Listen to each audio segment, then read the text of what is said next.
Hello family, मैं उड़ीसा से हूँ। आप अभी वीडियो देख रहे हैं असम से। आज था फ्राइडे, इसीलिए मैं थोड़ा सा जल्दी निकल गया ड्यूटी में, क्योंकि मेरा थोड़ा बाइक का कुछ खराबी है, उसको दिखाना पड़ेगा।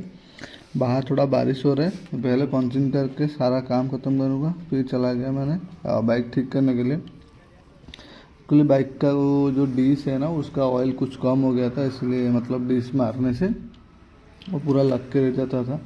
फिर जाके ब्रेक्स पहले ब्रेक शूट डाला, फिर उसके बाद बाइक ठीक करा के मैं सीधे चला गया चिकन लेने के लिए। ये यहाँ पे पूरा नॉनवेज मार्केट है, चिकन फिश मटन सब कुछ मिलता है। देन हम लोगों ने चिकन लिया। चिकन लेके मैं सीधा रूम आया। मैं आपको वेदर दिखाता हूँ कैसा है। पूरा बारिश का सीज़न है, तो इसलिए हम लोगों ने थोड़ा सोचा कि रूम में ही खाना बना के खाएंगे। फिर खाना खाया, देन पूरा वेदर को देखा। देन उसके बाद फिर मिलते हैं नेक्स्ट वीडियो में। सब्सक्राइब